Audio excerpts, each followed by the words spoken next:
I heard about it before the park was actually occupied via Facebook. I started seeing it on Facebook, you know, people posting from when it first started. And I really didn't pay attention to it at first because I didn't really know what the heck it was about. I first heard about the protests on online news sites and blogs primarily.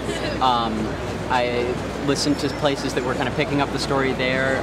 HuffPost has a wonderful live blog going that gives constant updates and some of the more key Twitter posts. So it's kind of social media feeding on social media, which I think is really interesting. I started just like a couple times a day, you know, going on YouTube and trying to find more information about what this was about and how it was organized. And you know, I just couldn't really get rid of that feeling like I want to be here, I want to be supporting this. And then it happened, and it continued happening, and now it's happening in 1,100 cities across the nation. I got involved starting out in Colorado. I helped organize Occupy Fort Collins out there, and the social media impact out there, I was in charge of the Twitter feed, and I was one of the co-admins on the Facebook page.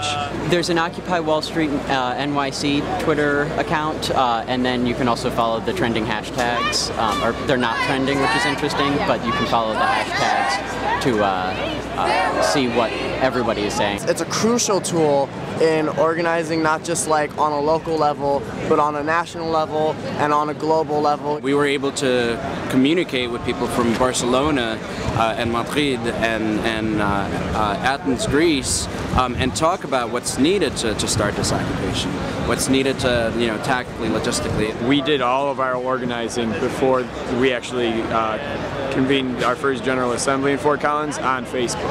Last night at Times Square, Twitter was a really important tool, I think, for keeping me aware of the safety of the situation and to know where the police were, what the tensions were, and whether or not they were making arrests and what they've been authorized to use. So it's not just an organizational tool, but I think it's a safety tool.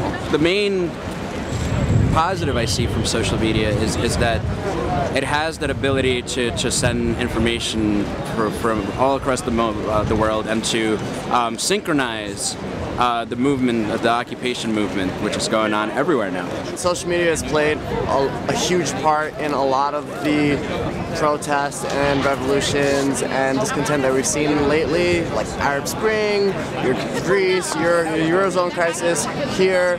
The new media, the new technology, and of course the internet gives a way for people to communicate on almost a sub-level, which is, it's almost like instead of speaking out loud, which the media does, to me the technological media, social networks, is almost like one neuron speaking to another, and the tens of neurons, millions and billions of neurons in a brain, and that all the neurons come together, can create consciousness. I'd probably like to stop seeing corporate donations to political campaigns. I think that's a really important thing to change, to motivate change all over. I think corporations are wonderful entities. They're important. They are business entities. They make things, they build things, they move money, they keep commerce going, and that's their function. But when they're able to use their finances, their funds to skew and control public policy because of because they have so much funds, it throws democracy out of balance. I think that if we lessen corporate executives' wages and corporate profiteering, we can see a decrease in unemployment and even more so a decrease in wage disparity if corporations start spending more on their employees and less on their executives. They should be able to lobby like anybody else, but when you can lobby by throwing around hundreds of millions of dollars, it gives tremendously more power to them than it does to the citizenry of the country. I just feel like this is what needs to happen for the whole world.